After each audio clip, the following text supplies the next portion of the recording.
welcome everybody to the 10th episode of the Overheard podcast, recorded live here in Banff. Very, very special episode today. As always, I got my co-host. We got Maddie Rage. Let's go. Maddie Rage here. Very, very special guest as well. We have with us Tarah Buchanan, host of the Fishbowl Comedy Show. Started doing comedy in Toronto in 2014. Yeah, but that doesn't mean anything. Go on. Has done sets all over from New York to LA. Has performed on, in Banff. Where else have you performed? I have performed, like a lot of places in the US. I like traveling there. Nice. Also in Ontario. That's originally where I'm from. Okay. And I guess, I've done over I've hosted over 1,000 shows. Maybe even like more than that. Awesome. Because I started producing. I would really say that my comedy career started in 2019, maybe 2020, because that's when I started getting serious about producing. Okay, cool. All those 10 years before, like 2014, I was just trying to meet guys. I wasn't trying to do... I was cruising, okay? I wasn't trying to really do comedy. I was. But you know, I tried to meet guys at the gym. I tried to meet guys at the coffee shops, and all those guys just, I don't know, too many hipsters. Did you try the library? Too many meatheads. I don't know. Everyone says the library is where you meet, like, you go meet a nice girl at the library because they like to read books, but then you meet some crazy chick that's reading books about weird shit or something. I don't know. I would go to like Starbucks at Chapters. Does that count? Yeah. That counts. Yeah, it's like a more expensive library. You know, they have money that more buy the books. You know, more expensive you Starbucks. Sit down. I thought you were going to say more expensive Starbucks. Well, no, it's a more expensive library, right? They actually have to buy the books rather than a public library where you just get them for free. You know, so that's kind of smart. They have chairs, right? And so you sit in a chair that a homeless person pissed in, and you just sit there and you're like reading, Candace Owens or whatever the fuck, whatever's trending right now, and you're just like always looking around for like maybe that's him. No, maybe that's him. And it was like so toxic. I was toxic in my 20s, but like who wasn't? Yeah. We all were, I would say, for sure. Dan. What? Nothing. No comment. Single me out for my toxicity in the 20s. Yeah. No, mine was worse. I guarantee it. I was rough, dude. It was like that. How do you think I got the nickname Maddie Rage? Ooh, Dark Matt. Fair enough. I kind of got dark quickly. Matt. We'll have to roll into that in a whole episode, I think. The Dark Knight. Yeah. How was your week this week, though, guys? What have you guys been doing? What have you been up to? Tara, you've been doing some shows. You've been cruising around. You came all the way from Calgary for this, so thank you for no problem. The time to come down and be I with love us you today. guys. Like okay, so for those of you who don't know, me and Dan go way back. We used to work at the Mount Royal Hotel together before it burned down. In a rib restaurant called Tony Roma's. And Dan ran the downstairs bar, which is where all the staff would go and hang out after their shifts. Mm-hmm. And he was our therapist. He would listen to all of our problems. He wouldn't try to have sex with us. He was the best. Yeah. He was really, he was the best. Is that true? That's kind of the opposite of how it goes when I work with Dan. So I don't know what's going on now. Well, the times have changed. Definitely back in the Tony Roma's days. We used to, so the lounge was open a little bit later. They would close the dining room. Then all the dining room waiters would come down and hang out with us. Some nights we would serve no one and just serve the staff after their shift. Yeah. It was a fun time for sure. Nice. There was like this one Hispanic guy who was just out of control. I forget what his name was. I think you're talking about Javi. Javi? Oh my God, Javi. Big shout out to Javi. Yeah, I love Javi. Someone in chat, Anita Dick and me, just said Tony. Hey, Whoever Tony Anita. is. Anita. Is that Dick and me? Is that German? Is that? Anita Dick. Yeah. Dick and me. Yeah, Dick and me. That worked so good on you, Matt. By the way, let's big thanks to Anita for that because that worked perfectly. It's Irish. Oh, it's Irish. Yeah. Wow. Yeah, top of the morning. Well, happy St. Patty's Day. Thanks, Anita. Appreciate it. The old Irish hello. Oh God. So, what brought you out here originally? Like, you're from Ontario. Whereabouts? So I'm originally from a town called Orangeville, which is just filled with lots of white people, and they have a little bit of a snow hill there. Okay, nice. Hockley Valley, and I always liked snowboarding. Whenever we do like school trips, and they were like, "Oh, it's a ski trip," I'd never ski. I'd always snowboard. Nice. I actually broke my wrist snowboarding, so that's pretty fucking cool. Let's go. And, I've done I it. got Let's some, go. Wrist bruises. Wrist break, homies. Yeah. So I always liked snowboarding, and then from Orangeville, I moved to London, Ontario, which was Let's just go. a filthy time. It was a filthy good time. Like, Oh yeah, London's I lived awesome. on I loved Fleming Drive. London. Yeah, well, we're back in the day. I don't know what it's like now, but like Barney's was always fun. Go down, Barney's. like drink on the patio, Yeah. get just wasty, go down to karaoke. Jack's, Yeah. try not to get stabbed or I don't know, jump. Sounds great. Yeah, it was Cowboys. great. There was a Cowboys out there with Yo, the Cowboys, mechanical yeah. bull. I fell off my first time. That's got a right. huge bruise. Fucking awesome. It was awesome. I got kicked out of Cowboys because we went to see a metal show and they had the open rafters. You know, they had like the upper deck, Yeah. like above there. So it was like last band. I'm like, Sean, hold my shit. So I'm hanging on. I jump up on a table and like hang onto the rafters and I like shimmy out. So I'm like 40 feet above the floor. Oh my God. And this bouncer, he comes up and he's like, dude, get down from there. I'm like, fuck you. He's like, get down, man. Seriously, you're going to get hurt. He looked like he was going to cry. Yeah. He was so Oh, worried. boy. I'm like, I got kicked out, obviously. It's like, this is but- my first day. And did you Yeah. end up getting hurt? No. Oh, I just crawled back in. Yeah. Yeah, it was fun though. It was the best time in London because that was at the peak of LMFAO's fucking like I party remember. rock for anthem sure. and I all remember. that shit. That mashup with Biggie and Miley Cyrus, "Party in the USA," had just Oh. popped off. It was such a fucking good time to be living in London, Ontario, on Fleming Drive next to fucking Fanshawe. It was the best. yeah. I had like What year was that? 2011. No, yeah, 2011, 12. Were you in Fanshawe at that time? I did eventually take some Oh, courses nice. there. Yeah. Because I was there at that time. I went there when I went to school in 2010 for graphic design. So I was there like 2010, 11, and 12, and then I moved out here. But So you guys might have met in a club Well, before, I had- dancing yeah. to some LMFAO. You never We know. did. raps. Yeah. we rarely Party went to rock. the clubs. I'm not a big club guy. Oh, I wasn't, but we'll see. It was fun. It was it's weird because I was before I moved to London, I was like 265 pounds. I was like a big girl. Wow. And then I moved to London, and in 9 months I lost 100 pounds. What was it? The drugs? I or- got to Oh my no, I God. just, developed an eating disorder, like what all girls do. Did it the natural way. Yeah. Oh, Yeah, the natural way. Just starving and junk. Wild. But no, like I started out doing it like pretty healthfully. Like I started working out at the gym, and actually Good Life Fitness originated in London, Ontario, Really? at King and Wellington there, or Windermere or wherever. And I met David Patchell Evans, fucking Grandpa Good Life, like the guy who invented it. No and way. I was That's like, awesome. "Hello, sir. I lost 100 pounds." He's like, "You should work for us," and like shook my hand, and then I started working for Good Life through that for like 5 years. That's a pretty cool story. Yeah. That's awesome. So met the owner, got a job from that meet. yeah. He was That's just into it. insane. He You don't was really like- hear that happening too often. You must have made quite the impression on him for sure. I think it was just right timing, So I eventually transferred to Toronto, and I was personal training there. I was teaching the TRX, those fucking yellow and black straps. Yeah. Yeah. And then I don't know, I gained like 40 pounds back. I was getting too depressed. So I just like started working at the front desk. And I actually met this girl, my girl, Taylor Warby. She's one of the managers at the Unicorn where I run Fishbowl now. Wow. So me and her have like stuck together over the 10 years. Like, when you Jesus. you just lose touch with friends. She's Wow. been there since jump. So Damn. yeah, she's good From people. back home. Yeah. I mean, like Thorne from work.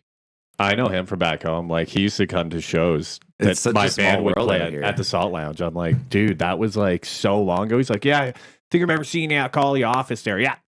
I was like, Yeah. nice, dude. Call Like, the office. oh yeah, because he's like, I was like, dude, you had to have seen our shows. We played with all these bands. He's like, oh, because he goes to every show, right? Yeah. So I was like, fuck, you look familiar. He's like, yeah, I'm from London. I'm like, I remember you. Yeah. You could see him stand out in the crowd like 5 feet Oh, taller that guy, than for literally sure. anybody else. It was crazy. Like Well- he makes Chewy look small. Yeah, big shout out to Maddie. I'm sure Maddie. he's listening. Tara, you did mention the Unicorn and some Yes. shows that are going Yeah. there. Yes. We're going to pull up a couple of slides here from some shows that you got coming up. So you're hosting Fishbowl Comedy. Yeah, so that's every Wednesday at the Unicorn at 7:30. It's the only stand-up comedy show in Calgary that pays every comic on the mic, even though it's an amateur show. Nice. So I give Sick. people $10. Like, it's not a big deal, but some people really fucking need that. Like, I wish I got that when I was coming up in Toronto. That's awesome. You go to a show and you like have to pay. It's like, yeah, no like doubt. give us your fucking money or you can't perform. Well, no, it wasn't that bad. It was like that in New York though. Like you had to pay to get on shows or 2 drink minimum, this sort of thing. Right. Oh, Um, right. yeah. That's crazy. I never Which thought is about well, that. it's getting like, more normal and normal now. It's like people are going out of their way to run a show in fucking North Hollywood. They go all the way there. They set it up. Comics just go there and bomb and do shitty the whole time. It's For like, no, sure. fucking pay me, you assholes. Like, Well, so I get that, but that's like a very It's- like kind of upcoming thing in comedy. Like I know Kill Tony, one of the things they're saying with their show, it's an amateur style show. They get a minute, right? And they're doing like thousands of entries every single week. So it's Yeah. really crazy. So imagine if you're charging them $50 a head, right? yeah, I don't know if he is charging. I don't know. think he is. Yeah, but, because they could make amazing money, yeah. but from people who have nothing. Yeah, for like sure. one girl showed up. This girl, one girl, Trish. I forget what her last name is, but she's like, yeah, I just travel around the country in my van and fucking do comedy. And I was like, wow, what a dream! I would love to do that.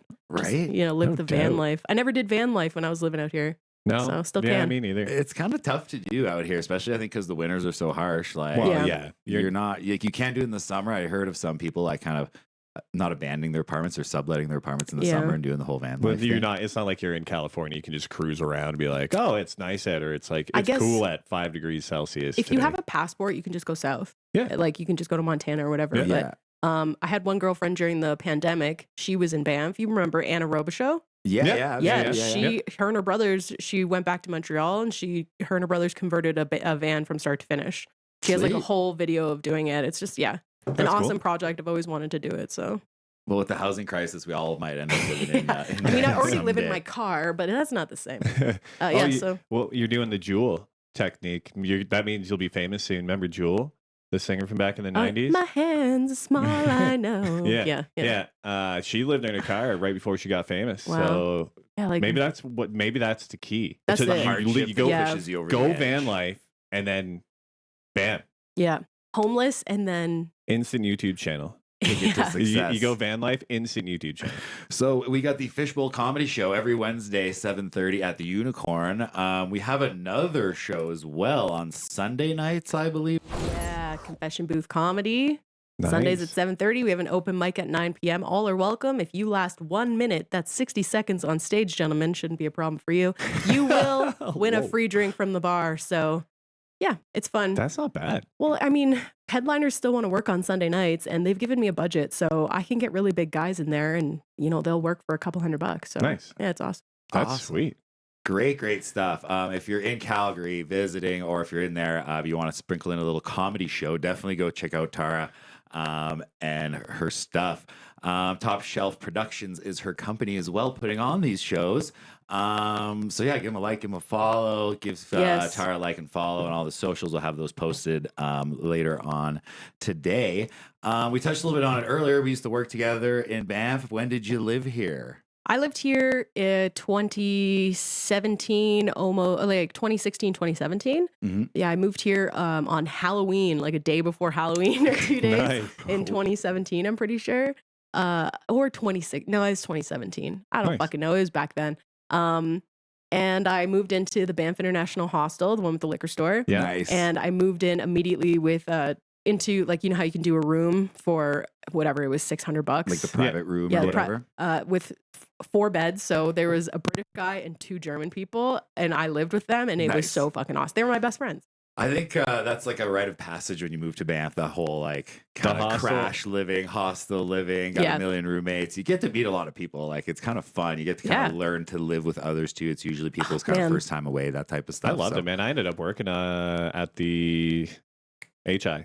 Yeah, they do great Yeah. like work for stay programs Yeah. as well. So if you're Yeah. ever in the town of Banff looking for a cheap place to stay, That's hit what I up the did. hostel for I sure. volunteered. I think you volunteered for like 4 hours a day. It was from like 8 till noon, and then you get to stay for free. Like you're in a room with Oh, that's awesome. like 9 other people. But I did that for I think like 2 months, and then I got hired on there, moved into staffcom. But that's kind of how I got my foot in the door in Banff. Was Yeah. just Did you do the Banff Ambassador program? no. I still have not done it. 10 years later, I'm now They're local. pushing that on us so much. Okay. Not Yeah. done it yet. But Big shout out no. to the Banff Ambassador Program. I Yeah. think it's like Michelle Backhouse, one of the ladies that Backhouse. runs Oh it. my God, yeah. Great public speaker. She was always She's awesome amazing. doing the ambassador program. For those that don't know, the ambassador program, they used to make you do it in order to get your locals discount for your ski pass. So Yeah. everyone in town had to roll through this program. You would Really? also get a little coupon. I did not know that. Yeah, you get coupon books. You get a little coupon book to go and do all the attractions in town, so that when you're out working your jobs, you can recommend people. Hey, I went to the gondola. It was pretty sick. Yeah, I You went to see Banff this, blah blah. Falls, Hot yeah. springs, all that jazz. What is So- it? Secret corner, private corner. Surprise corner, yeah. Surprise. So big shout Secret out to Corner. It's like the Secret Garden with Macaulay Culkin. Yeah. That's a great movie, by the way. I got to watch that again. Oh yeah, He was it always was. so mad. He's like, close the blinds. I don't That's know. all I remember. I don't He just know if did, that's like, the same daylight. movie. Isn't it? No, the I don't secret. know. I couldn't tell you. Well, I remember this because A Little Princess and The Secret Garden used to be a double feature on VHS, and my sister and I would watch So both maybe sides of it. you have Just them fucking. confused. I think maybe what's the one with Macaulay Culkin where he's like, "Close the blinds." Yeah, I thought that was Secret Garden. I don't No, know. I man. don't Because he didn't want to go outside, then the chick made him go outside, then they found his mom's secret garden. You're thinking of My Girl. Does he get stung to death by bees? No, that's the bee one. He can't see without his glasses. But no, not that one. He's dead, you stupid little girl. Oh, it's great. She Dumb loved it. broad. She's She's like 8. She's like, you can't Dumb see. broad. It's like, dude, you don't understand. He's dead. You're 8 years old. No one's explained this concept to you yet. Like you haven't had a goldfish before. Just I don't know. Yeah, I don't know. So Tara, why did So you why did you leave Banff? What prompted the move back Oh to the my big god. city? Oh, I was just like tired of I was Horizons. I got fired from my job. Oh, nice. Oh yeah, like I even remember my manager telling me like cuz I actually got fired while I was away in Nicaragua. They fired you while you're on vacation. Yeah, but I mean Damn. okay, you know what? There are some people in this That's town great. who I'm like I have full respect for people who are career servers, okay? These people, they take their job very seriously. They have the gumption for it. They have the mind for it. I don't. Okay. Fair. I was not that type of server. I was fucking loud, mouth, ass, making too many jokes, Nice. talking too fucking long at the table and shit. You know what I'm like, right? It's like, just get So- it over with. Just bring in the food. Put it down. The best thing I think my manager who fired me said in my dismissal interview was, Tara, it's just been so peaceful while you've been gone. Oh God. Oh, I was like, That's Lord. well, horrible. all right. That's She let me like do another month before I had to leave. But yeah. Yeah. So yeah, I found out that I was taken off the schedule on my flight back. I was like in Houston, like going to come back to Calgary. Damn, great news. And so I basically found an apartment. Like I stayed in a hostel when I got back to Calgary, and I found an apartment and a job in 1 week. So yeah, I finished up in Banff over the course of like a month, and then I started at my new job the following June. Nice. And where did you move to after Banff? I moved to Calgary. Calgary, nice. And that's Yeah. where you've been ever since, right? And I lived at that boardwalk building Yeah. for 7 years. Yeah. I moved in with a comic. And then I had a couple of other roommates, couple comics, couple of young people throughout the years. Couple of one German guy, one Irish guy. But like living with guys is definitely. How was the German guy? Was he weird? I have some German buddies, and they're all very Very short, nice I people, feel. but like just they're Dry humor. dry humor. Yeah. He was more, I'd say he was more westernized than the Germans I lived with when I was living in Banff. Okay, Like fair. they were like, my God, your breath is disgusting. You should really brush your teeth or you're going to die. Like they were very, I'm like, thanks. You could just tell me like, hey, why don't you go brush your teeth before you have breakfast with us? Genuinely concerned though. My darling. Like they were very like cut and dry. But this guy, his name was Zurin, right? Nice, cool. Spelled Soren with a little like ellipse on the top or whatever. For sure. He was just like a party guy.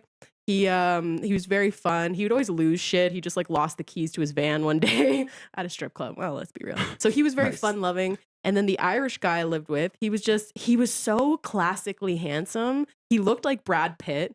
He was bald as the day is blue or the sky is blue, whatever, messed that up. So he was so handsome, but like maybe 5'7", you know, Nice. just, yeah. Can't have it all, baby. Can't just have it all. doing push-ups and like getting ready for the club, like Nice. to like, Getting his pump on before the club. to like fucking, the Venga boys. He was just like so far behind on what was cool. Yeah. So that was really endearing. I loved him. That's His name great. was Shin. Shit. Shane was So I fun. live with Irish Brad Pitt in the big city. Yeah. Doing some comedy there. So did you like move there to pursue comedy as well? Was that kind of one of the goals, being that it Yeah, I probably had a started- bigger scene? than I started Banff did at the taking time? my comedy career a lot more seriously, especially because I moved in with that comic. Yeah. But she was having some relationship problems or whatever, so she moved back home, I think, to like Victoria. So, but she was a big reason why I would always come to Calgary when I was living in Banff, and I would do Okay. the open mics. I would do this thing called Crash Test Comedy, which was like a Tuesday night show at Vern's. Yeah, that's where I like cut my teeth, kind of. And then, Oh, Vern's. I forgot Old about that place. Vern's. Yeah. Yeah. Yeah, what's the lots of great guy's- shows there at Clint. Burns, I Yeah. believe. Was that when Clint was there? he's still fucking Yeah, I there. was gonna say we played shows there before, and it's just like I remember Figgy was like, "Did you put a sign out front, Clint?" He's like, "Nah." He's like, "Do you mind if I put a sign out front, Clint?" He's like, "You can take it out if you want." Yeah, Figgy just like carries it up, just like he's just mad chilling. It's like yeah. it's Just one of ripping those like darts indoors yeah, and stuff. yeah, it's one of those Nice. local spots. It's just like Old one of those school. local dive bars, but it's just like if you play in like a punk It's a or staple. hardcore band, like It's a staple of you've Calgary. definitely Yeah, for played sure. there more I've than once. definitely Yeah. heard the name before. Yeah. Oh, I loved it. So what made you want to start doing stand up?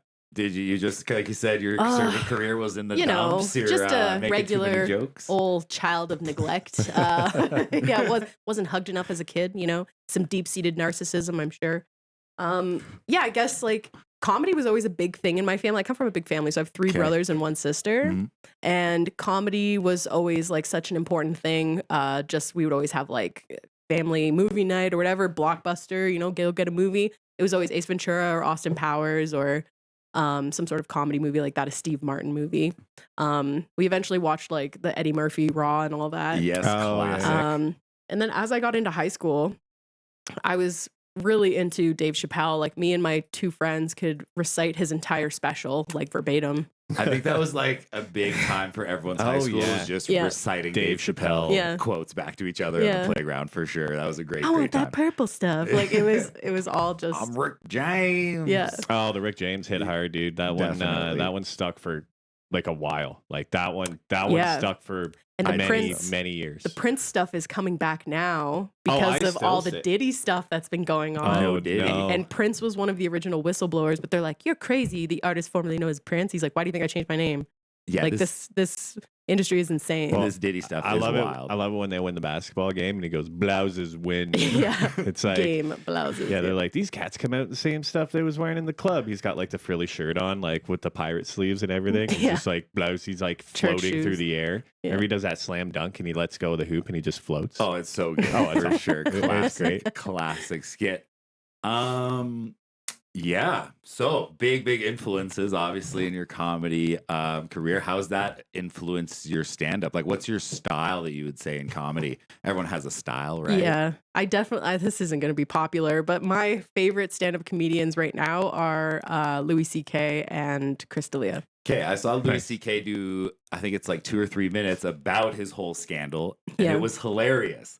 Yeah. It's like something about everyone has a thing, blah, blah, blah. Yeah. He goes, now everyone knows my thing. Yeah. And the crowd loved it. I like to Oh, jerk wow. off, and I don't like to be alone. Wow. Pretty awesome. Yeah. Oh, he just Um, made it right into a bit. He said, "Fuck it." He's like, Which I whatever, wanted I him mean. to do, like when he went out of favor and just disappeared. I'm like, when he comes back and does another special, he better just get up on stage and whip his dick out and just be like, "Yeah, you like this," or whatever. Just something to address it, because I just don't want him to go away. He's been such a huge influence on my life. Like he has 2 daughters, Mhm. and I also have 1 sister. So it like everything he says about my daughters are fucking assholes. I'm like, me and my sister are like, we are assholes to our dad. Like. And I mean, Louis C.K. kind of having a bit of a comeback. I think the whole cancel culture thing kind of starting to take a bit of a... Take a knee. Yeah. it's Or kind of take a starting to seat. get over. It's definitely limiting artistic freedoms as far as comedy goes. Like, Oh yeah. which is something that I think shouldn't happen. Obviously, Shane Gillis being a big guy, being canceled from SNL and then getting back on to host, which was huge. "Oh right, yeah." Yeah, So, that was yeah. just a beautiful moment in I history. think so too. Yeah, Like it was SNL, great. I'm like, I'm cool with you again. Yeah.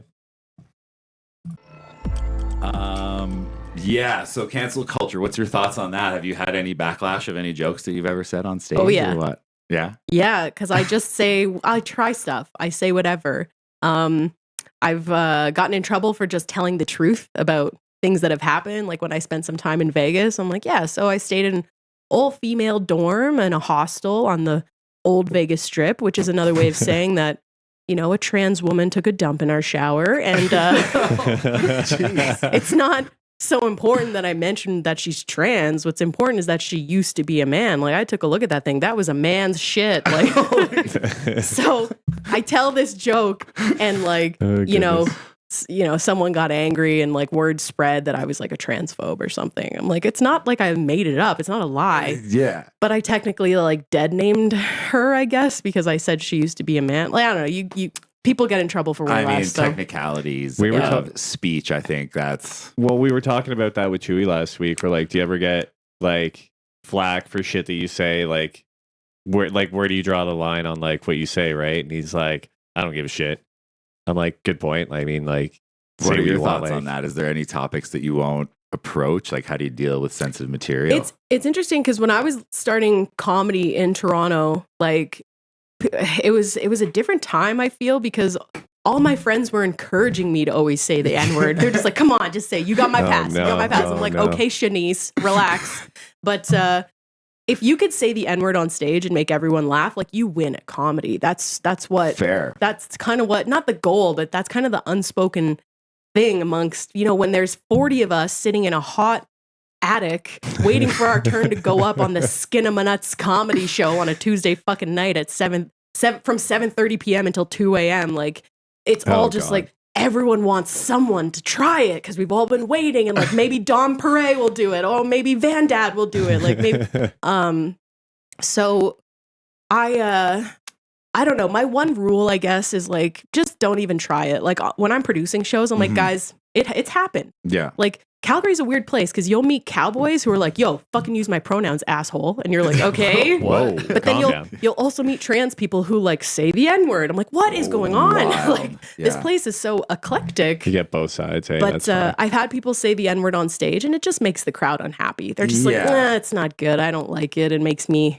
owie in my body. So I just tell people don't try it. Okay, fair. So there is some lines that... I mean, I wouldn't jump up on stage in front of a bunch of people and do that. Fuck no, dude. You couldn't pay me for that. Like, well, I think just these days, especially with like clout chasing culture, social media, you say one offside thing and it's bound to go viral, right? Like you get more attention for something that's negative than say something that's positive, right? So I feel like that could be a tactic used by someone to kind of break out. It would be say something offline or something offside or offensive. So yeah, very interesting to tread those lines as a comic and be doing it in real time. You kind of brought up you're out on there on stage. You're usually riffing. You have like a book of jokes that you pull from. Like, how do you normally organize a set? Do you go up there and just kind of... So typically I'll have like a set list of things, like bullet points that I want to mention. More lately, I've been sitting down and actually writing and trying to use some like writer's methods to mine my brain especially when I'm not feeling very creative. But up until just very recently, I would just have an idea and just try to write it while I was on stage. And I would try it multiple times in different rooms and just see if it worked. And if it wasn't working, then I would move on. And that's how I've written most of my material that you've seen is just like, trial and I error. just tried it. And the recorded process of it is I either have audio or I have video of it. So all my whole repertoire is like, it's on my phone. Cool. Yeah. Okay, So sweet. it's kind of just like trial and error at that point. You're like, whatever sticks. Like, kind of try to make notes on what's sticking, what's not hitting. You know what I mean? You try to make sure you take videos because the way that your face moves might be why they laughed, or the inflection or the body motion you made. You're like, boo. They're like, oh, we loved that. You try to tell it a different way without that inflection, it doesn't hit the same. That's a great point. Yeah, I didn't So even think of sometimes, that. the Manorisms is kind of the icing on the cake, so to speak. Very cool. I didn't even think of that. Yeah. So That's like all that's of Jim crazy. Carrey's comedy too. It's all in his face. True. You know. So Yeah. Oh yeah. I guess. Yeah. He's you're very like, expressive look in at his the mask, body. right? Like it's crazy. Like he just goes off. Like, yeah, good point. If he was a straight face, it wouldn't be funny at all. Yeah. Is that something that you use as a technique? I only saw your one show when you're at the Rose and Crown. Is that something that you try to use in your in your act. Like there's one guy that I'm into right now, Casey Rocket. Have you heard of this? Okay, he's wild. He does like a crab walk on stage. Like what? There's not enough stage for this man. He just gets up there and he's like, "Oh yeah, Riff Factory 101, blah blah blah." And he'll like, oh yeah, recite. Chase was showing me that, It's dude. crazy. It was It's like absurd, right? Yeah, it's so funny though. Mm-hmm. Like his stage it presence was like is wild. he just went up there and like listed a bunch of shit. But I if was he like, said what it- is going on? Like, but it was funny. If he said it just standing in one place, I don't think it would be as funny. Yeah. So, No. yeah, pretty wild. I like where comedy is going. I like it's going in the direction of more absurd and Love how it. yeah, and also it's going in a direction as well where I think Nate Bargatze is gaining a lot more traction too, For and sure. he's clean. So I like that. I like that it's a lot of different avenues and it's a lot of different options of how you can be carving out a career for yourself. Well, I'm trying to think back of your set. I don't think I remember any swear words in yours. Are you clean comic? Do you do clean sets? Or you... So I'm dating someone whose family is Mormon. So, So you know, trying to do more clean sets by default? Or? at Sunday dinner, like you got to say a lot of flippins and friggins and freak. Dan That thought I freak was is Mormon last week. Hey? Yeah, he came in and he goes, even before the podcast, he goes, dude, are you Mormon? I'm like, no. And he's like, you just knew like a lot about Mormons at the comedy show. Like I just figured, Yes. I was like, no. My buddy back home was Mormon. That's why. Because Tarah was doing this crowd work on Mormons, and Matt was kind of jumping in with like way more facts than a normal person would know about Mormons. Yeah, you knew So I a was lot. like- He knew about the special underwear. He knew about soaking. I was like, is my co-host Mormon? I didn't even know. yeah, no. yeah. I You're was like, like- what? I don't even know you, dude. I just know way too much about Mormons for my own good, I guess. I don't know. Yeah. So I'm not clean because I'll still do I'll do a trans. I don't know. I don't do them very Well, much lately. I have that one story. That's Can you it. define clean? Like I would define clean as not swearing. Like you could probably still talk about trans, but not swear. Right? Yeah, That would still so be clean, maybe right? not Like, racy then, not getting into the controversial subjects. Okay. I still do though. Like I talk a lot about God on stage because I have like found my own Christianity over through my journey as a comic, and like I noticed that if I really just like believed in a higher power, I could really just transcend a lot of my problems and really go farther than I ever thought I could because I feel Okay. like I have that sort of what is it? The chest plate of righteousness and the sandals of peace and the sure. helmet of God and So I guess that's almost tiptoeing the line of controversial because not everyone wants to hear about God when you get on stage. Some people are like, I'm fucking atheist. Fuck you. I'm out of here. People. Yeah. Yeah, for sure. Yeah. I don't think that should have a big impact. Doesn't mean you can't be funny. Just Yeah, like I don't really Yeah. believe in anything, Yeah. but I think it's all funny. Like I love that shit, dude. I always laugh at those jokes. Yeah. What's something I don't talk about a lot is I used to talk about sex a lot when I was in my 20s, especially. I would just fucking open my own diary and just be like, so when I was doing anal on Tuesday, it's like, God, Tara, classic overshare. shit. But that's what you do as a new comic. For sure. You didn't write any jokes. You're completely unprepared. You're a fucking idiot. So you just do the classic overshare because you're like, oh, that'll make people laugh. And most Yeah. people are just Yeah. like, ugh. And then other people are like, I want to talk to her after the show. I feel wow. dirty, but I'm going to Oh, wow. talk to her after the show. I'm like, nice. That's why I'm here to pick up guys. So Oh yeah, not the Yeah. library. I see you go to the comedy club. That's where the guys are. I just, Let's go, Dan. a funny guy. Oh, a guy with a sense of humor. He won't have all the same problems as me with neglect and terrible hygiene and fucking alcoholism. He won't have any of those problems. He's a funny guy. Look how happy he is. Oh god, great. It was the most codependent relationships from hell. Like it was the worst. I could see that. But great for material. I Oh, bet. yeah, it's awesome. Like I don't have that problem because I don't know a whole lot of female metal guitarists. I think anytime you're kind of dating in your own genre, it kind of will Yeah. Oh yeah, develop issues. You You gotta- know what I mean? You just gotta make a decision. I call it the one dick per circle rule. So there like you go. That's smart. when I was still single, I'm like, you're allowed one dick per circle, Tara. You can't go to the Toronto comics and start fucking all the Toronto comics. Okay. Smart. So I dated one All guy of them. for 3 months. It ended terribly. Like I ended up getting like just not booked anymore for shows. Okay. So Oh, it was that bad. It was like it's just like, okay. well, we're all friends with him and we knew him before you. Like, Yeah. why would we care? Like, I'm not going to put you on even if you show up. So, that sucks. a few- Damn. so maybe That's like, hard. yeah, but also was I taking my career that seriously? Like I was fucking people I technically work with, you know? Yeah, fair. So when I moved to Calgary, I also kind of kept that rule. So I was like, there was one guy who was chatting me up even when I still lived in Banff. And I was like, yeah, this guy, he's funny. He's so like, he's amazing. Like he works with like special needs kids. He's so, God, I think I want to make this guy my boyfriend. And the thing about fucking comics is they'll trick you. So he tricked me. Fair. I was like, this guy's amazing. As soon as we had sex, he's like, ghost. I'm like, fuck. Oh yeah. Tricked again. The old classic. So, ghost. You know, there's been some great guys who have crossed my path in the comedy scene on Calgary, but I'm just like, I already spent my dick allowance. Sorry. The one pass is gone. Yeah, that's like going out for just one beer, but then actually sticking to it. I don't think I could do that. I'd go for all the dicks or all the beer. I don't even know. Matt, the Freudian slip happened. So that kind of ties into the next question. Any memorable experiences from your comedy career so far, or what? Yeah. Well, I had a pretty cool opportunity. I think this was like during the pandemic, especially, like a couple of female comics got kind of uppity and wanted to like cancel me for everything I did. Because aren't female comics supposed to be for female comics?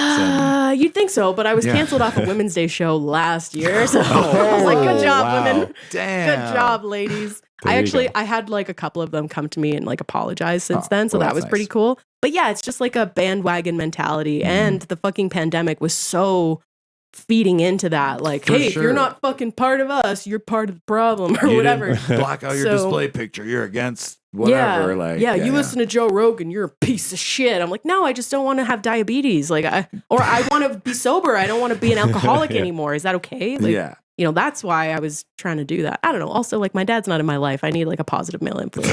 So I picked Joe Rogan. Joe's the guy. Anyways. Joe, if you want to be on the podcast, let us know. Joe. We'll have Tarah on again, and you guys can link up. You can maybe go for some ice cream. Yeah, we can play catch. Yeah, or whatever chicks do with their dads. I don't know. Mine's not in my life, so I don't know. But I don't know reference points. I don't know. Like, I don't know. Yeah, so sorry, the original question you were asking. Memorable moments from your comedy career so far. I must have, this must have slipped through the cracks because every show that I was like getting booked on, like the producer would call me up and be like, actually, we heard that you did blackface. I'm like, that was one time. But just like, once. You know, so these girls, they were like starting to win. They were like starting to get me canceled off of stuff. But somehow the Great Outdoors Festival didn't hear about how much of a problem I was. And they booked me and I actually got a chance to host it in front of like 6,000 people. It was so cool. Amazing. Sick. And I met the SNL cast. They were And okay, so can we dive into that a little bit? Like, what is it, meeting bigger comics, kind of, what's the dynamic I get that you're probably tired. You're doing this because it's money, but you don't actually care that you're here. But like, I don't know. This is such a big deal for someone like me. Fair. And to just like be on your phone behind the stage, and like if people are coming up to you, you're like giving them the shoulder, like, okay, you know what, fine. Okay, maybe that's the way it is when you're really tired, you've been on the road, you're on SNL, you're doing so much shit, you have your own fucking problems. Yeah. So I'm taking it with a grain of salt. But were they friendly to me? No. Oh, damn. That sucks to hear. It's it okay. is what it is. I mean, you are kind of the competition in that sense, right? Like, also, my sets weren't that good on stage because I was so fucking nervous. So they're probably just like, this fucking comic sucks. Dude, like when I play shows with like any band I've ever been in, like you don't go into the venue and be like, fuck these guys, like they're our competition. It's like we're always I like think they're super just nice tired. to all the other they were just tired because they've been traveling, and this is what they're on the road. Like, true. And sometimes after a show, people are like, yeah. I'm like, get out of my face with your hot breath. Like, I don't want to talk to you. I'm tired, bitch. Yeah. So I get it. Yeah, so maybe like, I'm just, you know, I shouldn't harbor that. Well, maybe we can honestly, edit that part out. Sorry. Natasha Villalobos. I don't know what the fuck is her name. She's like the only Mexican one. I think she was on like Much Music back in the day. I remember her doing that spoof show where they would like make fun of the music videos and stuff. What? Oh, okay. Yeah. That's right. But honestly, to touch on that, like I was listening to like Shane Gillis' podcast the other day, and they were touching on that too. That like the first time they went in, sat in Joe Rogan's green room, that they kind of felt the same way. Like they call it avatar mode, where they're just kind of sitting there and like don't know what to say, don't know like you don't want to try to be too funny, you don't want to like not be funny at all. It's like a very it just seemed like too cool moment. for school. But I mean, I've acted that way too. So maybe I'll give it a grain of salt and like. Yeah. It's just I know where my career is headed, and I'm only just meeting them for the first time. There will be another time where our paths are going to cross, and I don't think I'm going to stop being who I am, which is I try to be open and friendly. I'm such a good person, but like anyways, maybe the next time will be a better meetup. Yeah. Hey, I mean, I think that's just a great attitude to have. That next time you see them, they will be more eager to talk to you. They might know the name a little bit more. And, maybe my comedy will be better by then. Probably not. Honestly, I've kind of followed your career since you started with the whole Fishbowl comedy and doing the stuff since the pandemic. Yeah, you have online. been following. Thanks, Dan. And you've gotten significantly funnier since you started. Like I was cracking up at the Rose and Crown we went to see. It was something I'll definitely be doing again. So I don't think you have to worry about getting funnier over time. So that's something that's definitely seems to be happening for sure. So I've only been serious about this for like the last 4 years. Like that's when I started producing. Yeah. So I've been in the comedy scene for 10 years, but you take like 6 months of a break because you fucked that one comic, you regret it. You take Life these goes long on. breaks where you lose confidence or whatever. So I'd say I've been taking it. I'm 4 years in. I think I'm on track. So 4 years in, is this something you're doing full time right now, or are you still? I do it part-time. Like Okay. I run 2 weekly shows and I have budgets for each. So that that generates me some revenue. But I also do like one big show per month. Okay. So I'm doing a big show at the end of this month on April 26th at the Lux Cinema on Bear Street. Let's go. I think we actually have a poster for. We sure do. Right here. Let's There it is. go. Yeah, so Scott Dumas, our Bow Valley beauty, will be headlining. I'm going to host it, and then Ben Cannon is going to be our feature, and he's fantastic. So Nice. Very nice. For those listening in, $20 show to go see some comics at the Lux Cinema. yeah, Oh, that'd Speaking be of the great. Lux Cinema and bigger shows, were you part of the Chay Dana show? I produced that show. You produced the Oh, gig. yeah. I was at one of my local weed stores the other day purchasing some cannabis, and they're asking me like, "Hey, who's coming on the pod this week?" And I was like, "Of course, Tarah Buchanan. Buchanan, sorry." And he's like, "Oh, like did she open for Chay Dana?" And I was like, "I'm not sure, Oh, but cool, yeah, that's yeah. awesome. Nice, Like, that's cool. Chay Dana, follow me, fucking idiots, is like." Okay, talk about like first impressions though. The first time I met Chay was at Yuck Yucks, and he was so rude, and I did not like him. Okay, sorry, Chay. But Oh, no. so when his agent contacted me and was like, "Do you want to produce this show? Like it's in like 20 days. Like, can you do it?" Yeah. I was like, I don't know if I like this person though, because they were rude to me that one time at Yuck Yucks 3 years ago. Like, this stupid anxiety gets into your mind, and I was like, I just decided to put that aside. And I was like, no, you're a professional. You can do this. Don't be intimidated. Just fucking go. Nice. So I meet the guy. He's so fucking nice. His opener is so fucking nice. He's so happy with how everything was set up. He's like, oh, this is great. Yeah. Do you want to do 10 minutes? I'm like, There yeah, you dog. go. There you So, go. yeah. So he was like a dream to work with. Right on. Yeah. Nice. Big Well, see, shout that's- out to Chay. That's a cool experience. See, Yeah. So that made up for the SNL a little bit. Yeah. Yes. Yeah. I'm just like, yeah, meeting him that one time at Yuck Yucks really triggered me. Yeah. It reminded me of that time I met the SNL cast. Well, I mean, think about it. If you didn't think about it in a professional way and kept that grudge, you wouldn't have, made that second connection. Because I don't know, man. Like some people expect me, especially as a producer, people expect you to be fucking perfect all the time. For sure. It's like, I am human. I have, I'm not perfect. I have flaws. My feelings get hurt all the fucking time. These two girls trying to cancel me all the time. I'm like, we used to be friends. Like, come on, can't we just put this behind us? Yeah, that's wild. I mean, canceling someone for jokes. You're up there trying to make people laugh. I'm happy it's going They'll the come other way. around. I Like they'll feel come. like It's for sure. time, right? Time heals all. I just feel like comics got the shit end of the stick with that because they're always the ones like pushing the boundaries on like, what you can get away with saying, especially for like some of the bigger comics. So I understand how they got fucked over by that, but it just doesn't make any sense. It's like these guys are it's not like they're up there like spewing Nazi shit, you know what I mean? They're just making No. fucking jokes, dude. Like it's at the end of the day, like they're just trying to make people laugh. It's a joke. Like they're not up there. That's like, even if they're saying something slightly offensive, it's like, that's probably not who they are. Like, but there's also their different morals, right? styles as well. Right. Like if you don't like offensive comedy, don't watch Ari Shaffir. Like if you don't like, there's certain styles for certain people, right? Like there's one dude, I forget his name. He's super heavily tattooed and he does like Christian clean comedy. Oh, is that Jelly Roll? No, he's a metal guy.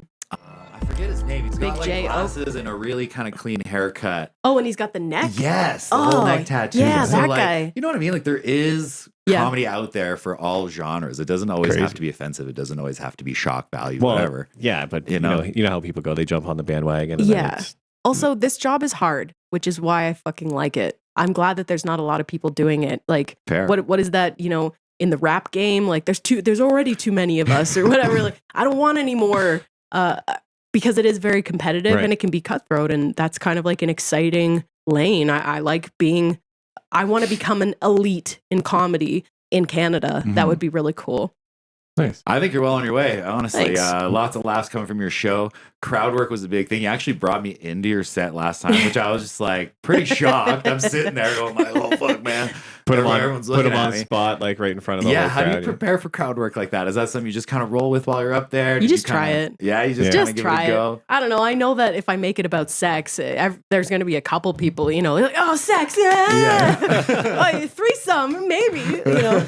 So I just, I didn't know what I was going to say to you. I just knew I was going to talk to you. Okay. And I also, I remember just living in Banff, like everyone's fucking everyone. So like, fair enough. I got a boyfriend my first 2 months in Banff, right? I started dating that little French Canadian guy. JC. JC. Big shout out Jean-Christophe. He's still here.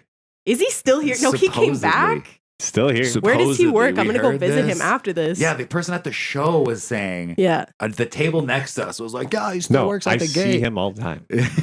Really? He added me back. Well, he never had Instagram or anything, but he followed me recently, So hey, if you're out there in the chat, maybe give us a shout, JC. He was so great. He was so fucking funny. Like I could not tip a hat. I couldn't hold a keychain to that guy. I don't know what the saying is, but he was just so funny. Oh, that's great. I loved meeting you because you were one of those wholesome guys that wasn't just trying to like, I don't know, maybe you were trying to get with other girls, but there was like us. We were a family. Yeah, we're friends. We're just always friends, you know? We had that kind of workplace camaraderie going on. For sure. Nice. And again, you're being hilarious. Like I was always kind of joking around myself. I do like joking around the office. That's kind of one jokes all day. Yeah, that's Dan, he was always nice because you always have a work bully or a GM. None of the GMs fucking liked me, but who was our GM? And his name was Scott or something. He was always like, Tara, you're a problem. Sounds like a dick. Yeah. I'm like, I know I'm a problem. I'm not meant to be doing this. So I know. Thank you. There was a couple. There was Jay. Okay, Jay. Yeah. Yeah. I voice recorded our exit interview. Oh. Yeah, just so I could listen back to it later and be covert. Like, what an asshole. Like, I'm going to take this to court. Like, I never did, but just being petty. Just being petty. Yeah, I was back then, you know, you're younger, you're more toxic in the brain. Back in the early days when you weren't really quite on top of it, you know, but well, speaking of early days, what advice have you got for anybody kind of looking to get into comedy? Like as far as doing an open mic or something somewhere, like what's the easy route that people should take, or is there an easy route? You just got to do it. You know, a lot of people are like, I've been thinking about getting into stand-up comedy. It's just like, there's so many open mics. I bet you that's something you hear quite a bit after your show. So I've been thinking about doing it. Like all the time. Yeah. I always try to make that personal connection with someone. I make sure that I add them to Instagram. I make sure I send them the information because then it's in their hands. Yeah. And then also you're making a personal connection with that person. And that's a really good referral process. For sure. Because they're going to come back and they're going to bring 5 friends or whatever. And it just helps. Nice. It helps your show if there's people in the audience, you know? Nice. Always. So for sure. Yeah. So that's, I try to encourage them that way. Like, just here's the info. Just take the first step. To show up, get on stage. And then what's the next step after that? You just, like, how did you go from, I guess, doing an open mic to, you know, headlining shows and doing shows in LA and all over the place? Like, how do you get from there to there? Because that seems like a pretty big gap from doing open mic at Rosencrantz seems so to LA. Intimidating, but if I'm being real, every comedy scene in every city is the exact same. There's Facebook groups. There's you get the name of one producer, or you find one comedy club, and if you walk in and you're just nice, they'll tell you shit. They'll tell you where to go, who to talk to. Right on. And because when I went to Vegas in I think it was 2021 or 2022, right before the lockdown. Yeah. Yeah, 2021. I intentionally booked my return flight from LA. So when you put yourself in a situation like that, you're like, I'm going to start in Vegas. I'm going to learn the ways of the Vegas comedy so cool. scene and make Nice, friends with like that's Kitty cool. Pineapple, and fucking Some of the road dogs. some of the Some the of people the who are road doing the dogs. circuit. Like, oh god, I met so many amazing people. Chris, what's his last name? Chris Stone or something. Anyways, these guys who have had their names up on casino billboards, like, but they live there, right? Yeah. So I just made friends with all those guys, and then I took a bus, a 3-hour bus from Vegas to LA, and stayed at a shitty hostel there, and then just learned the ways, and Sick. went to this place, and yeah. What's How were the difference? LA hostels like? What was that experience like? Because the hostel life here is so Pretty bougie compared to LA. yeah. I bet. mean, yeah, Yeah, it's filthy. Like everything smells like piss, kind of, and Ugh. like somebody definitely pissed your bed before you slept in it, and it's just the way it is, man. It's like, Oh, yeah, that's brutal. I mean, it's got clean sheets on it, but like it smells bad in the room because there's 11 people sleeping in it, Yeah. and like there's one really loud fan next to your face. It's like, brah. You're just like, but I can't turn it off, otherwise I'll smell the piss, and the bathroom is just like a crime scene, but Oh, you're not fuck, that's staying in the awesome. hostel. You're going True. out Yeah. and you're walking. Rodeo Drive or whatever. Working rooms, as they would say. Yeah. I did 3 open mics while I was there. Cool. And I climbed to the Hollywood sign. Nice. Yeah. Did you get arrested? I tried to, but Yeah. I mean, if I was in LA as a comic, I would just climb the sign and Try and get arrested. Yeah. Yeah, that'd be like, and then post Canadian bail, go comic. directly to the club. Be like, did you see that shit this morning on the news, dude? Let me in. Mhm. It's like that dude apparently last year in the Super Bowl made a bet that there would be a streaker at halftime and then streaked himself. Yeah. So then he won, got 50 arrested. grand. Yeah, It he was won a him? ton of money. Yeah. It shook the whole gambling community because they had to outlaw that bet now because you could literally just do that every year and collect. Yeah. Like it was pretty That's wild. awesome. Yeah. Did he get a chance to collect his money? He did collect. Okay, Yeah, 'cause that's because fair. it was Well, a it was streaker, right? probably a lot more than his bail. It So definitely even was. if it was even $2,000 more than your bail, whatever. So Like, yeah, what do you get charged with for streaking? Nothing. I think it's like a few $1,000s for sure. Yeah. So if you made like 10 grand and came out like with an extra 7K, and That's everybody all good. saw your willy, I mean, Worth it.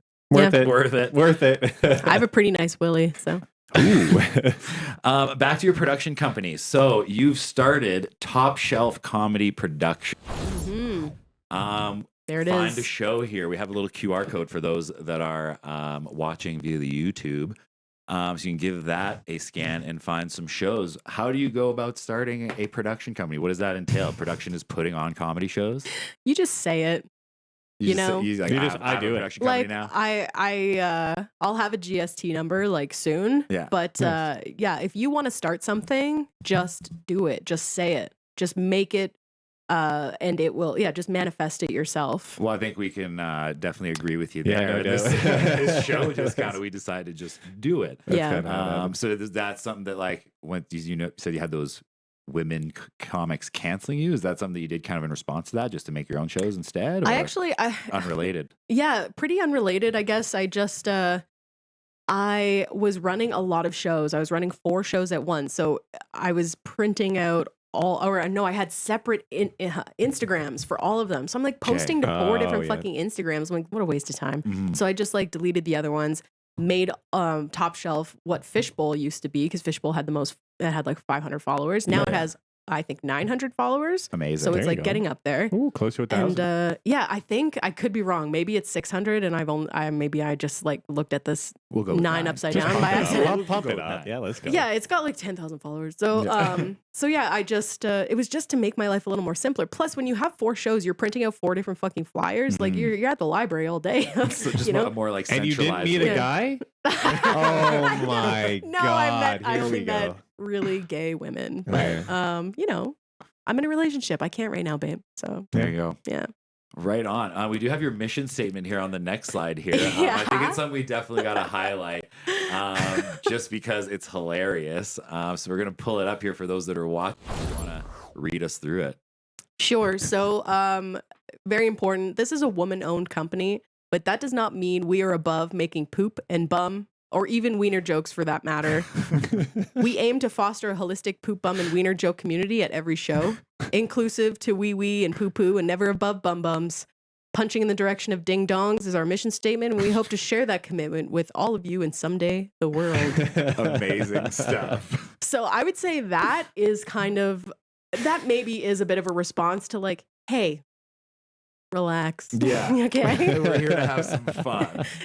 Are you an activist or are you a comic? Like, just pick a thing. Mm-hmm. If you want to get up there and you want to preach, like, they got churches for that. I don't know, like whatever. I don't know. I mean, like Jon Stewart kind of has that, like the Daily Show vibe, kind of opened the door for a lot of political type comedy. And everyone's got their Donald Trump jokes when it came out and all that stuff. Yeah. But a lot of it's just more poking fun out of it. I don't think I think comics that are there taking a political stand up, they're not on my feed, I'll tell you that. But it definitely is a genre, right? That's another thing too, is like I've tried to follow more liberal like accounts, and I've tried to, even my algorithm doesn't really give me any of that. Like I don't ever see, all I ever see is like Ben Shapiro owns fucking woke SJW. God, I never get like, a MAGA extremist gets pwned by fucking university student. Like I never see that. Yeah. And I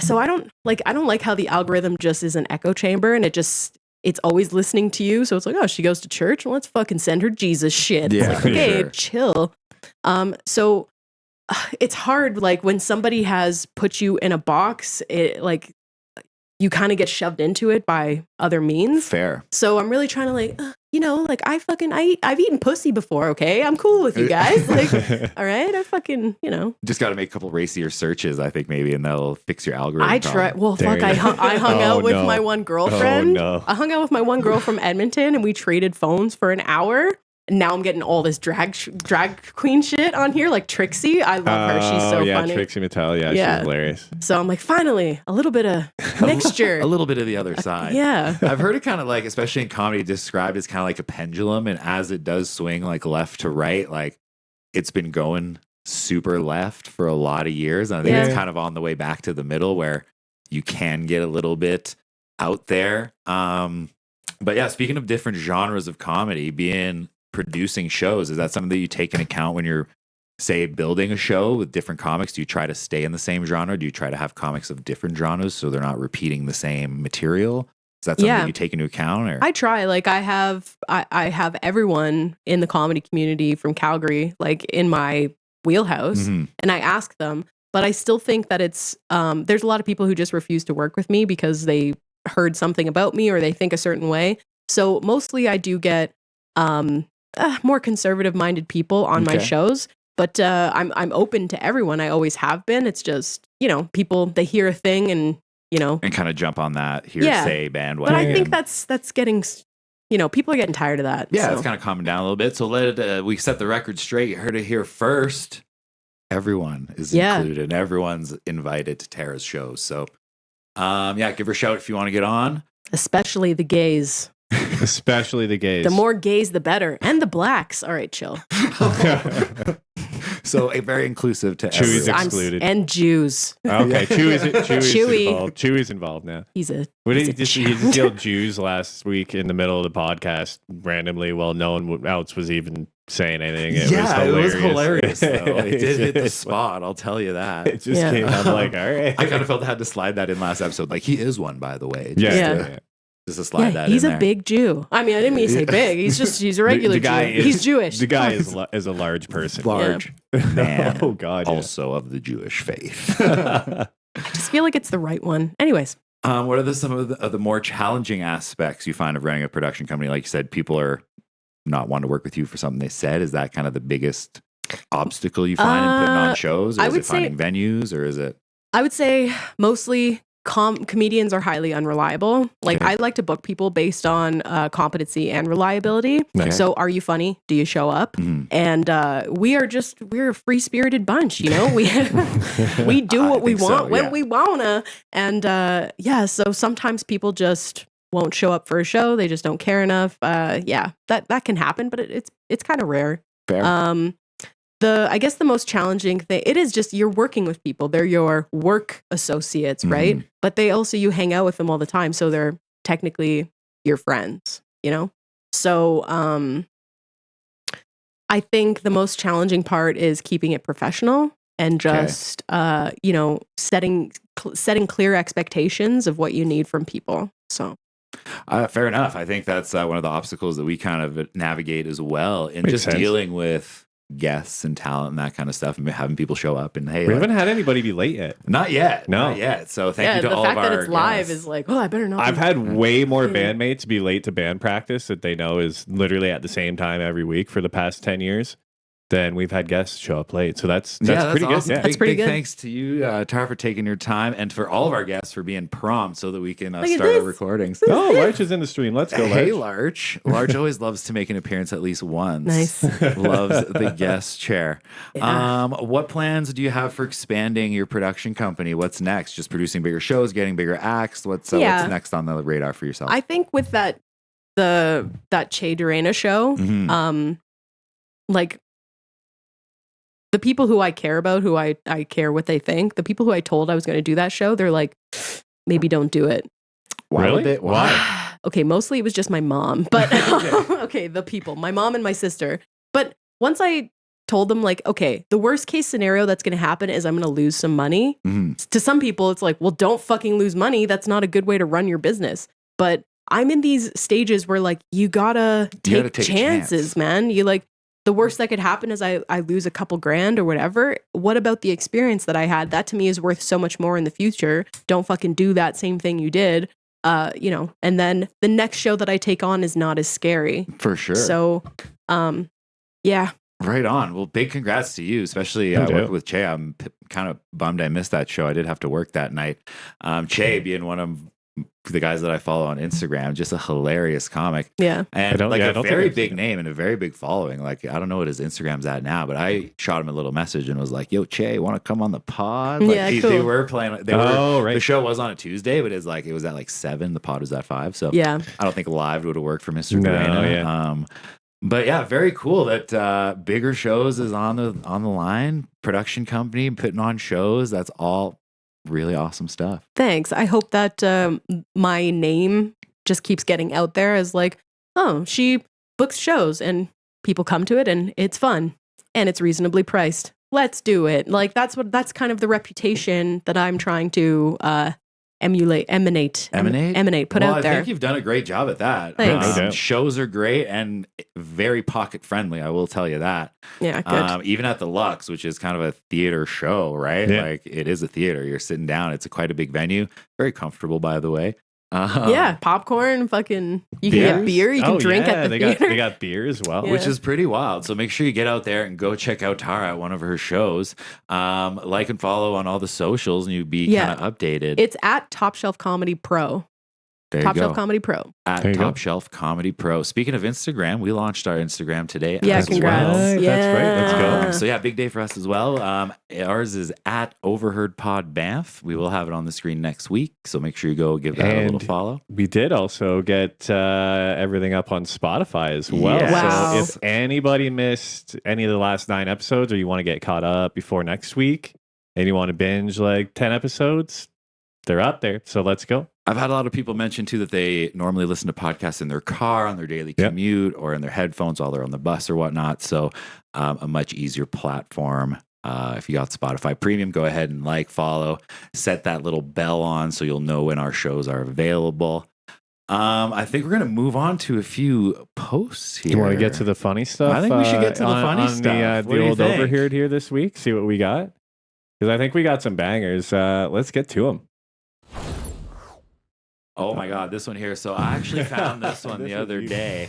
I found this one in the bank. So I go to the bank the other day to deposit some cash. And at the bottom, you see it's just basically the bank machine. And on the little shelf, it says, please do not deposit coins, underlined in red. So who's going around in Banff depositing coins? The fact they need this sign is pretty shocking. I saw this a few weeks back when I was putting my paycheck in. And the first thing that thought to my mind was, how the fuck did you get coins into that slot? Because it's like... I mean, it's circular. It's shaped like a coin. Oh yeah, I just love it. Like who did it?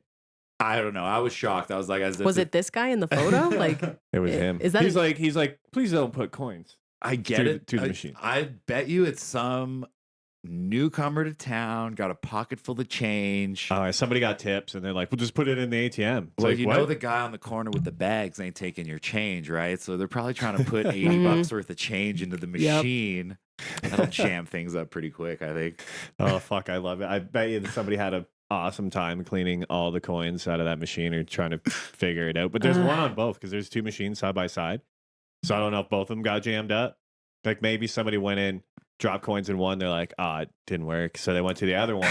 They're like, I got another like $12 worth of toonies. And then they're like, well, it ate $25 worth of my toonies and didn't go into my account. Yeah. They're like, sir, you can't do that. Can you imagine they come into the bank teller like, I want my $25 back. It's Oh, like, I bet, bro, yeah. you just broke our $1,000 or $20,000 fucking ATM machine. Somebody went in for sure and filed a complaint. Yeah. So So they ate big- my coins. Big PSA out there. If you're at CIBC or any bank for that matter, you cannot deposit coins. Yeah, at any bank in Canada, I Yeah. think, but it's all good. Well, not into the ATM. I mean, inside. But Yeah. For sure. So make You sure you gotta go roll see your them. teller depositing coins, everyone. Yeah, you've always had to roll coins at the bank. Anyways, Yeah, no doubt.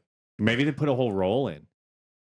Oh, that would never just fit. jammed it. Yeah, they just jam it. They're just like, they're like, you owe me $50 now because that was Toonies, motherfucker. Now they're pissed. Now they're really. They went home, rolled up a separate roll, came back. They're like, maybe it only takes rolls, and then jammed it up even worse. Now they're out $100. If you're out there putting fucking coins in the machine, shake it. Give your head a shake. If Yeah. you're the one to put Quit coins it. in the machine, get at us. We'll have you on the show, and we'll let you try to redeem yourself somehow. Because we want to know why. Yeah, We wanna exactly. know why. It's probably French Canadian. Anyways, JC shouts out. All right. On to the next one. If you know, you know. So this is our first post from Overheard in Banff, Oh, and it man. simply reads, "Go Wheelie Guy." Yep. So if you've spent any time here in the town of Banff, you'll know that there's some dude that goes around on his mountain bike doing these freaking awesome wheelies. Like the whole length of Banff Avenue. He's just Yeah. cruising. He's Sick, cruising. sick, yeah. Have you seen him? No, but I can imagine that's something that happens here. Yeah. Yeah. No, like straight up. Yeah. I was biking behind him down Bear Street the one day, and he, the whole way down Bear Street, like he came in from like the parkade, went all the way down to Wolf. I was like, this dude is just Was killing he going down the parkade too? Like the fucking. I don't know. I'm sure he could. I've seen him Yeah. do the whole length of Banff Ave. We're talking Wow. like hundreds of meters in a wheelie. So big shout out to the wheelie guy. Yeah, Let's nice get job. Wheelie Guy Because on. we Yeah, need to Wheelie get Guy. I want to Wheelie know Guy what on. is up with Wheelie Guy. Like, I get it, but like, why do you want to be that good at just wheelies? Can you ride on two wheels? That's what I want to know. That's Yeah. the burning question. I want to inside see him me. switch the front wheel out. Well, in a wheelie, you know, you see people do that. Pop wheel out, pop Oh a new one sure. in. Or just go unicycle. Like, Yeah. can we help Well, you? yeah. Like, can we Dude, start a GoFundMe to get Go this guy find me for a fucking unicycle, guys. You Yeah. could get a way more inexpensive bike, bro. Yeah. You don't even Yeah, need the like front half. you don't. Yeah, just get rid of most of the bike. You just need the pedals, the wheels, and a seat. So yeah, Wheelie Guy, give us a shout to the pod either Wheelie on Guy. Facebook or our new Instagram at Overheard Straight Pod up, Banff. I want to know. I want to know. I want to get to the bottom of this. I've seen it for like 2 summers in a row now, and I just need to know. So good. Let's go. Well, on to the next one. This one's more of a PSA, I guess. Oh my God, this one. Okay, so this is a PSA. Waldhaus is no longer doing Das Boots. To the expletives that broke the boot glasses, you are now dead to me. Thanks for destroying my happiness. So someone obviously very upset they can't get their large. I think it's like a liter of beer Yep. in the Das boots. Boot? I've actually never had a boot. I never had one when I was down there. Yeah. I was never much And of a then beer guy. you I feel turn like- it. I feel like the Yeah. toe's just warm. Yeah. No, it's because it has a bubble in it. Have you never seen Beer Fest? I've seen Beer Okay, Fest. yeah. But I mean, I'm not going to drink a liter of beer before it gets warm. Yeah, you would. Well, maybe back in the day. If we you were would. racing, I don't know. back in the day, you back would. in my back in my drinking days, Yeah. we could have Yeah, done maybe. a DOS boot. Are you off the sauce right now as well? Yeah. Nice. How I long has it just- been for you? I mean, like I still will have a drink at home with Okay. my boyfriend, or Yeah. like on New Year's, I'll toast it up. But yeah, I was just getting too good at it, you know. I can agree with you there. Bad tolerance stuff levels. kept happening. Yeah, So- at one point, you got to look at the common denominator for sure. Yeah. For me, it was booze. Like I'm so definitely. fucking good at this. Ah. Well, booze leads right into the next slide. Yeah. the Yeah. next slide, believe it or not, works out great. So this one, like, we live in Banff. Everybody's already seen a shot ski or a pint ski. You go to the bar, you know, Yeah. it's got 4 shots in it. So somebody here was trying to be nice. He said, I have a pair of broken, unrepairable skis. If someone wants to do something with them, like make a shit ski, then message me, as I don't want to just throw them away, and I don't want them either. Not sure what a shit ski is. And the first comment on this post, by the way, was love the typo. If you ask me, bro, every ski is a shit ski, bro. Well, yeah. Also, there's no other punctuation errors in this post, so that must have been. That was intentional, even though O is right next to I on the keyboard. It is. Yeah. Definitely meant to say a shot ski. There was another post today, actually, with someone that put a whole setup of gear next to the garbage and was like, I gotta leave town. Like snowboard, 147, boots, bindings, buy the garbage, free to a good home. Yeah. So I think you'll find that a lot this time of the year. As people are leaving, you'll find more and more gear just sitting by the garbage. I want a shitboard now. Yeah. Imagine how many shots you can put on a snowboard. Yeah. You have to be pretty close. It'd be awkward. Well, what do you mean? You could go all the way around. Well, okay. Okay, fucking- straws. You could just get straws going. Okay, let's think about this more though. A shit ski. You just have a bunch of shot glasses filled up. This is like gives what 2 girls fucking 1 ski or whatever. Like this is you know, there's some wordplay in this one. Shots are filled with Metamucil. Yeah, for fiber. All brand. That's something I get behind. Okay, Keep all me right. regular. There are 2 scoops of Raisin Bran Yeah, in that's every fun. ski. That's So a fun yeah, typo. someone trying to give away some skis. Keep an eye out. You want some free stuff for some projects. The garbages are about to be rampant with stuff at the end of the season. Oh god, yeah, it's always brutal. You go to Reza Center, it's like snowboard, skis, boots. There's got to be like 600 sets of ski poles out there. It's insane. Also, PSA for those that are victims of the housing crisis right now. If you are looking for new apartments, everyone's coming and going. End of the season, get out there. If you're looking to upgrade, you're looking to downgrade. Keep your eyes out. I'm There's looking gonna be to lots of downgrade. movement. I want to downgrade. Lots of action going on. Yeah, this is a nice place. You guys could downgrade, honestly. Yeah, we could downgrade. Yeah. Well, we'll consider it. I'll talk it over with Chase and we'll see what's up. Maybe for the new year, you know? Yeah. Oh god. All right. Well, here we go. This one, Dan. This one is a very polarizing post. This one reads, Dear Banff, me and my roommate are having the lengthy conversation about the never-ending argument that is the origins of the shaft. Myself, I've been told a very compelling story from a long-term local that originated at the B&G, which is the bar and grill in Lake Louise. His buddy, I guess, claimed Golden or Revy, which I've never been told by anyone. Can we settle this once and for all? I need every argument out there. I like this one. Yeah, this one ran pretty deep. The comment section was heavy with responses. Oh, God, yeah. People are saying living room Calgary. People are saying some bar in Victoria. The comment that stood out for me, all right, now, I know an old bartender from the bar and grill, goes by the name Mike Waller.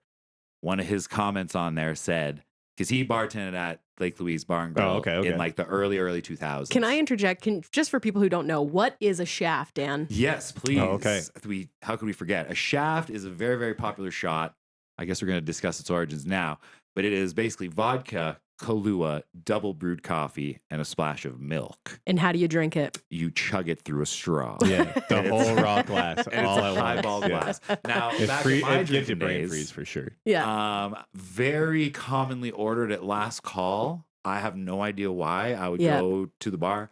I go had to last 9 call. one night. It's going to give me energy. Yeah, I to had fuck. I had 9 one night. I thought I was going to die. When the I was next day. working at the Elk and Oarsman, I made a shaft menu. So I made like an international kind of shaft Wow. menu. So I think it was Tom Long. Big shout out to Tom Long. He was coming There we by go. the Elk and we were shooting the shit one day. And I was like, I'm trying different shafts. So we did like an Irish shaft with Jameson, Kahlua, Nice. and coffee. The Canadian one had like Crown Maple, Oh, okay. Kahlua, Nice. and whatever. Yeah. So I would often find myself finishing my shifts at the Elk and Oarsman with a shaft or two, and then I would go home and try to sleep. And I figure out, why can't I sleep? I'm having Like, coffee. At, Drinking you know, espresso and fucking vodka before you go to bed. 100%. Yeah. So it evolved into this very local shot that you're not going to find anywhere else but a few locations. See, and it's funny that I heard it was the Rimrock is what I heard. The Rimrock. Yeah, I've heard that one as well. So I know that's a B-52. That lenient. That's a B-52, I think is. So the Rimrock tangent comes from Hendo. So Hendo is a very popular. Yeah. He was the distiller. He still is a distiller, and a beverage maker here in the town. He actually canned the shaft and is doing that as well. Big shout out to Hendo. Looking forward to have him on one day. So that tangent. Some people believe that Hendo originated or brought it to Banff. Not the case. Mike Waller, bartender there in the early 2000s. He was there when it was brought in. It said it was originated in Victoria. So some bar in Victoria, I don't know the name, and then it was brought to the bar and grill in the living room in Calgary around the same time. So they became popular in Calgary as well as Lake Louise. The bar and grill made it really popular for the Bow Valley. So we got to tip our hat to Lake Louise Bar and Grill because they do have a very big influence in having it in the Bow Valley, but they're not the originators. From what I've been told, that's the most reputable source that I could find was one of the actual bartenders that used to work there saying it was from Victoria. Well, we're going to have to keep an eye on the comment section, I think, because this could be a real battle between who originated Calgary or Victoria. It might be, as serious as the problems we're having between, Hamas and fucking like, no, we did it first. It's our shaft or whatever. This is our conflict. We want the shaft. It's like, okay. Now, pardon me, I might do a quick little Google because someone did Google it and there was a name behind whoever brought it to the living room in Calgary. Okay, all right. Pardon me for 1 second here. We see where they come from. Exactly. From the Bow River to the Pacific Ocean. All right, I'll stop.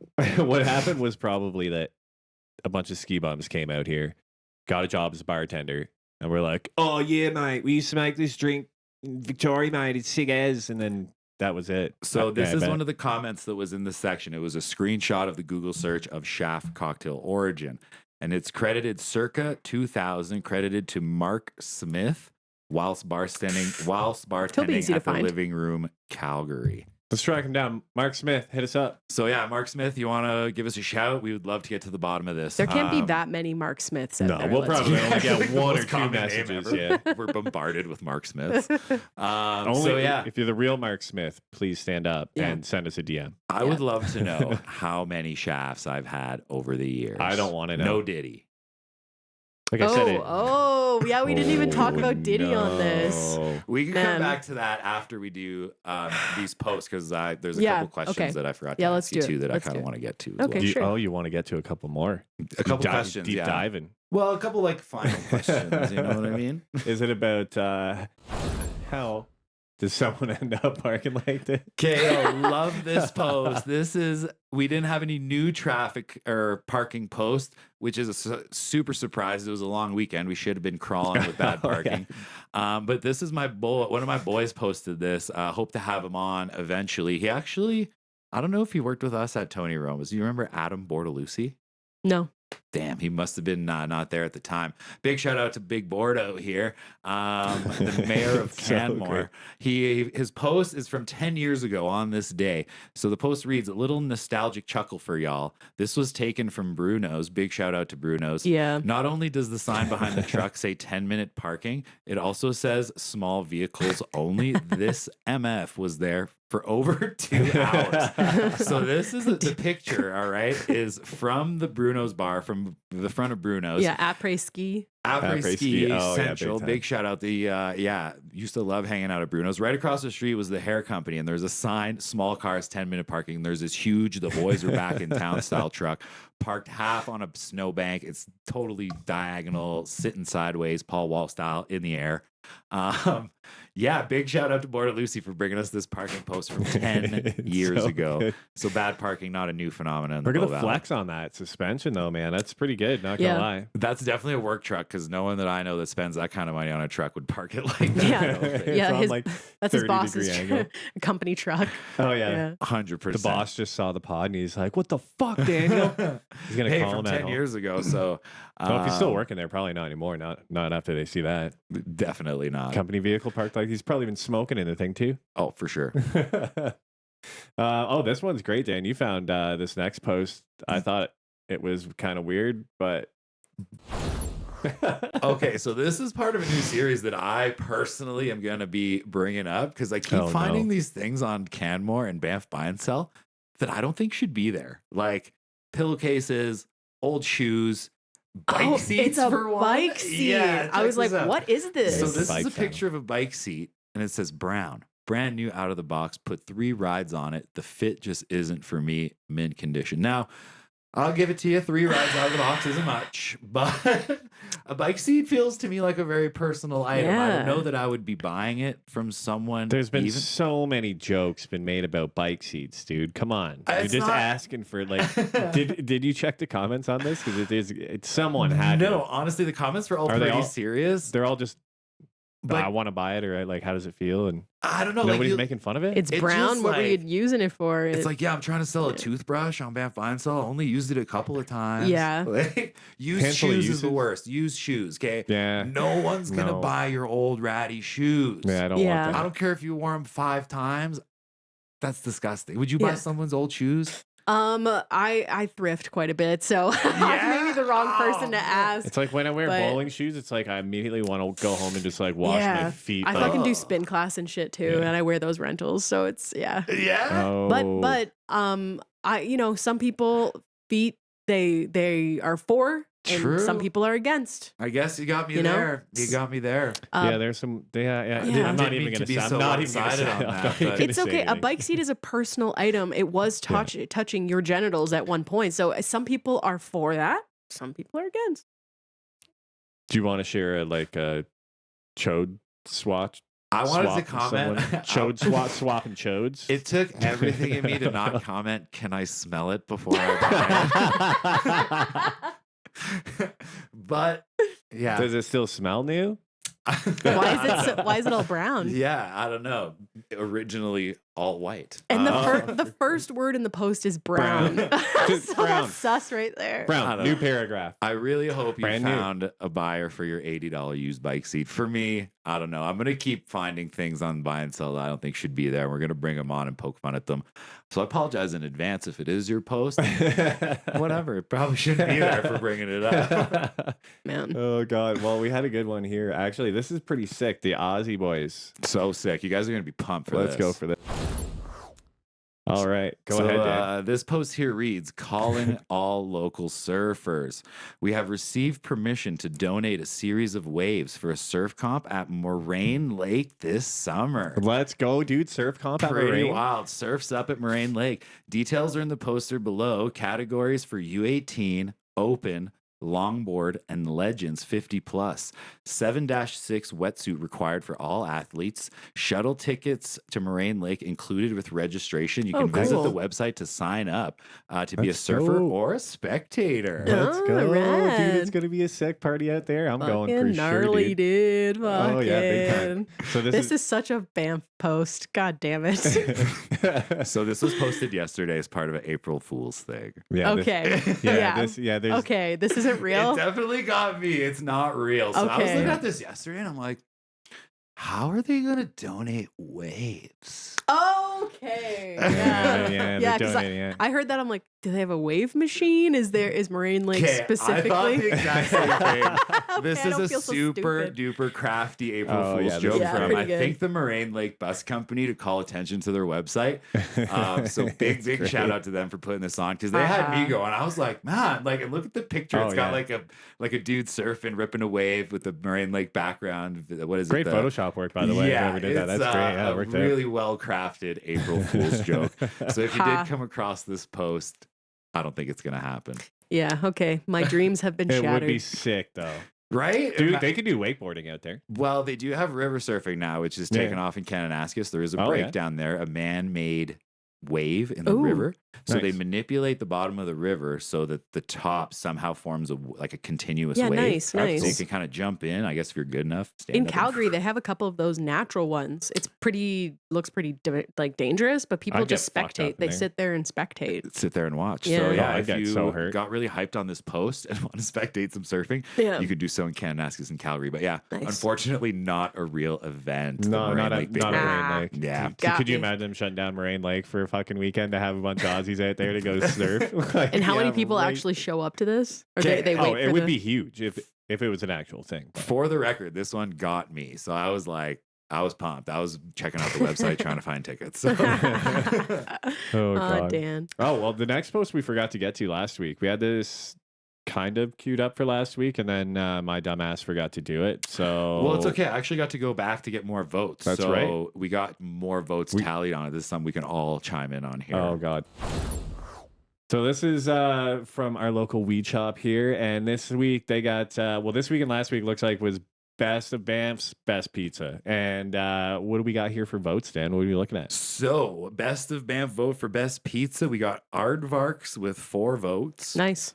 We have Carlitos with 4. That's in the hotel, eh? Yep. Yeah. Yep. We have Domino's with a lonely 1. We have Bear Street Tavern with 7. Really good. Oh yeah. We Big got time. Brew Pub with 1. Una Pizza with 1. Pizza with 0. Ooh. Boston Pizza with 0. I mean, that makes sense. Now they missed a Sorry. couple honorable mentions. I got an honorable mention. 3 Bears. They got a pretty wicked little pie there. Oh, yeah. They got a super good oven. Nice. Yeah, they were kind of. From what I was told, they were kind of using that oven to research stuff that they were doing with their opening Lupo. Oh, okay. So the oven that they have there is phenomenal. Big shout out. Go try a Nice. pie there. It would be up there on my list personally, but I think you got to split this up. It can't just be one category. No. It's got to be delivery and it's got to be dine in. Yeah, because What's your take? Okay, so you have to be judging how good the pizza is based on if they'll deliver it. Of course, I think there's two Oh. clearly separate categories I we need to see. define because not every Yeah. good pizza is delivered Yeah. and a lot of bad pizzas are delivered, but like your options are They vary. limited depending on what time of day you're ordering That's pizza, true. right? Yeah. That's true. So I think personally, if you're getting a delivery, it's got to be Carlitos. Yeah. They Yeah. have. I mean, they have a whole fleet. They have a pizza that's named after me, so naturally I'm Nice. probably going to eat there. Yeah, It Matty is a very Pants. good pizza. And then I think if I'm dining in, I got to go with the Brew Pub because they had that Detroit style that was. They don't have that anymore. Oh, they they don't went have back it? to the God damn it. regular crust. I know, Ugh. man. I grew up so close to Detroit that is like the bomb pizza. And yeah, I don't know. Okay, well, I got to change my vote then. My vote will now be Una Pizza for dine in. Okay. There Now, you I go. know they also do delivery. I personally don't feel it survives the trip as well as it should. Yeah. No. Yeah. I feel like it's a pie that needs to be eaten fresh out of the oven in the restaurant Mhm. Oh, hell to have its true beauty. So that would be my dine-in choices. Una, delivery, always Carlitos by far. Awesome. Yeah. Tara? I would have to say I haven't had a delivered pizza in Banff before, but because when I passed by Carlitos, they had 3 delivery cars. Like it's got to be pretty fast. Like it's got to be Yeah. pretty fresh They're out of pretty the good. oven. So okay, so for delivery, I'd probably have to say Carlitos. And then for dine in, I would have to say Tavern. Okay. Yeah. Check another one for Tavern, the Banff Ooh. Classic, the For honey sure. and chili oil I know. mixture. Oh my god. I think that would be my dine-in too. It's just that one pizza alone, man. I could eat like 6 of those. Like the Is Canadian. it the fungi? Oh, no, I Yeah. love the fungi. Oh, that one's good too. The Yeah. Canadian one though, with like the ham and whatever Oh, on. man. It's ruthless, Yeah. dude. You drizzle that maple syrup on there. Mm. Ooh. When I was busting I'm my talking about. server chops working at the Bear Street Tavern, because I did work there for a bit. Oh When I yeah. had my guests sitting at the bar, I would write Banff in honey and then cover it in chili sauce. So they're like little plates. Oh, it was the corniest thing. Oh my ever. gosh, Wow, that dude. is so It was- sweet It though. was I so love that bad. It about was so you. bad. You are so Banff through and through. You're one of those people. There's a couple of people I appreciate that. who live here still from back when I first got here. Mhm. Like shouts out to Serena Rodriguez. Yeah. She's one of my OG ladies. Yeah. She's And still here. it's a couple of guys over at Chuck, fucking Gavin and Drew. Like Oh, yeah. we used to work. Well, I used to work with them at the gate. Big time. Yeah. crazy. So again, as much as it's a transient town, there's a lot of us that kind of do stick around long term and form And they a are really awesome community. You guys represent Banff. Like every time I picture your faces in my mind, and it's like it's nostalgic. You know? Well, I appreciate the kind words for sure. Man, yeah, totally. Matt, what are your takes on the pizza? Where are you delivering and where are you dining in? I don't know. I'd still say Tavern for dine-in. Okay. Delivery, I don't know, man. I'm gonna have to go Domino's because it's Domino's. cheap, dude. You get a $10.99 like Chicago style or the Boston. What are they called? Oh, the pan pizza? No, they had like the pepperoni one. Oh, Brooklyn, well, the Brooklyn style the pepperoni. Brooklyn. That Brooklyn style. Hey, we yeah. eat pizza Yeah, it's here. like $10.99. You get a Brooklyn style. Yeah, but that's awesome. You get that like dipping Don't sauce. pick Like your nose at dinner. $15. You could eat like a whole large pizza. What else do you want, man? Like Okay, Domino's. It's always the same. Like true. It's never like undercooked, overcooked. It's like They do have that consistency on their side. their wings being are the chain. horrible, but I still order them. Don't swear at your grandmother. Don't swear at your ma. Watch your language around your ma. Yeah.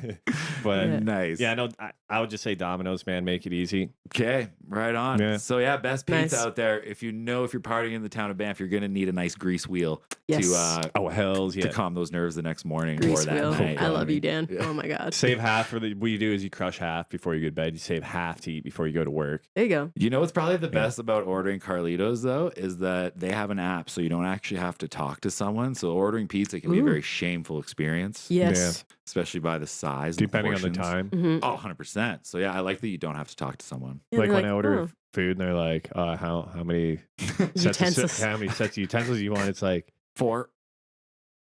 do I say 4 just because, or do I just tell them I'm gonna eat it all on my own? They're No, like, you go fine? with the cover. Yeah, I don't even care. I'm just like, just one. Yeah. Like, oh, okay. Fuck the environment. They're Just like, go for the cover. Oh yeah. Oh, only one, sir? Like, what are they going to say Oh, to yeah. you? It's their fucking job. It's like when I went to the doctor there for my ribs, they're doing do you drink, you smoke? I'm like, yeah. Like, how many beers you have a day? I tell him. He's like, oh, okay. Do you smoke? Yeah. How much you smoke? He's like, oh, okay, all right. I'm like, he's saying okay, like this isn't good. Yeah. That's a wild question to ask someone in Banff. I remember when I quit drinking the first time, my doctor was like, someone, forget who it was. I went to the hospital. I got some really good like mental help there. And they were like, first thing you should do is go to the doctor to make sure you didn't like do any irreparable damage to yourself, right? Yeah. So I went to see a doctor here in Banff, which again, same thing. They asked those questions like, how many drinks are you having per day? And I think at the time, like I was a good 3-4 years of drinking every single day, and it was 10 to 30 drinks a day. Like if you're 30, you're counting shots, like you'd like get to work and have a shot and a little shaft or whatever. You know what I mean? Like, Are you sober now? Yeah. I'm sorry. God damn it. That's why you look so young. Oh, thank you. Dan has gotten fucking younger, dude. Yeah, since I knew him. I'm expediting my age. Yeah. You can take it back though. You can. I'm actually trying to not drink this month. We'll see how it goes. But nice. Awesome. Well, good for you, man. It's been 2 days and I already want to go get some beers. It starts that way, but fucking you'll get bored of it, man. You'll get over it. Yeah. Don't worry. It's definitely it was definitely needed for me at the time. I took that whole train a little too far. I'm going to be 4 years in July. Wow, congratulations. Yeah, thank you. That's so rad. Something I'm very, very proud of. Out there to help if anyone is out there listening in the town of Banff, wants to get sober. Been to some AA meetings. There's a great community in the Bow Valley because we've all kind of danced with the devil, in that, in that kind of sense. Oh, this whole town does. It's hard to dance with the devil on your back. Just shake it off. That's right. it. So lots of demons in this town. You want to get some help, don't be shy to reach out to myself personally or on the pod. We'll point you in the right direction to get the help that you need. Cool. A couple questions I wanted to ask you. Where do you see yourself personally in the next 5 years? Are you planning on sticking around Calgary? Or are you planning more trips down to the US? Yeah. So I might actually move to the US with my boyfriend. Okay. His name is also Dan. So wow. pretty cool. Shout out to Dan. Just, all Dans are good guys, I'm pretty sure. And Matt's. I don't know about that. I don't know. There was like Matthew Smits in elementary school. He touched my butt once during tag. Fuck you, Matt. Smits? Yeah. Sounds like a doucher. Actually, it wasn't Matthew Smits. It was Josh Avila. But anyways, I'm just doxing these guys. If they see this, they're going to know. Oh, they're no, Matthew Smits was really nice. Anyways, so I think we might move down. Like once we finish renovating the house, then we'll rent it out and we'll move down to Arizona because that's where his sister lives. Cool. And from there, that's just a lot closer to LA and Vegas, and that's probably where I'll be taking my career. Nice. Taking it to the next level. Sweet. Even Utah is a really good place for stand-up comedy. Like they have I don't know who's that guy. Anyways, they have a great comedy scene down there, and I also know some people from Utah because they were traveling to Vegas when I was there. Okay, sick. Yeah, so I know a couple people already. So nice. Right You got on. some homies down there already. That's a little easier to relocate when at least. I think the comedy scene's kind of starting to spread out a little bit. Like before it was uniquely LA, New York, right? Now you got kind of Austin, Texas that's kind of picking up a lot of podcasts, a lot of comedy I would shows going love on down there. to. The mothership, I would love to. And Yeah, so and Tony. tons of smaller pockets of equally good comedy. I think what happened, a lot of it has to do with like the ultra rich taxes that they put in the state of California. So a lot of people are actually leaving California to not pay less tax. Nashville popping off with the comedy scene as well. Yeah. That makes sense. So lots of smaller, but I mean, it makes sense to reach more people, to go do more cities, right? So on that note, go and see Tara while she's here before the big move to the States. So you'll be paying significantly more to go see her then. So Yeah, I also think I should probably mention this. I don't know, like as I've been taking my faith a little more seriously, I'm not sure that stand-up comedy is my divine calling. okay. I actually know what it is. I'm supposed to be a singer. I'm supposed to sing. So I think that starting my own production company, this doesn't always have to just be a comedy production company. This can just be, you know, I kind of like really look up to like Dr. Dre and like starting my own shit like that, you know, and like, and in the same way that I've been fostering these new comics, like fostering new artists and being an artist myself in the music industry. So that's really where that is my dream. Awesome. Really well put. Yeah. And I think, bringing people together in a production company, that's an awesome way to do it. No better spot to do that than down there as well. Like massive scene in LA. Yeah. And not singling yourself out to one avenue as well. Being able to take multiple avenues to get what your ultimate goal. So that's awesome. Congratulations on that. I need to do it. If you don't do, okay, everyone out there in podcast land, you must do your true divine calling. You have something within you that you know you should be doing. Make sure that you do it. Just point at it. Because if you point at something, at least you run faster towards it. That's just physics. Nice. Just made that up, but I like it. Honestly, that's some words of wisdom out there. We can definitely relate to that. If you have a project in mind, just go out there and start it. I think that's the hardest thing. It's just getting the ball rolling. And now look, years later, you could be sitting with your own production company. So sorry, just to say this one last thing. I've been teaching this class of seniors to learn stand-up comedy. I did see that on social media as well. And, that's awesome. These guys, like, all of them are saying, I know this is cliche, but they're like, we wish we started this in our 20s. We wish we started this 20 years ago. Like, just don't be that guy. Don't let yourself become that guy. Just go to an open mic, Tara, and fucking sing with your stupid guitar and just do it. See, I'm not like preaching to you guys. I'm like preaching to myself. A little self-preaching going on here. For just sure. fucking do it. Don't be such a pussy. So everybody out there, go out and try whatever it is that you've been thinking about doing, because the worst thing that'll happen is you might be successful at it. Yeah. You know what I mean? So yeah, worst case.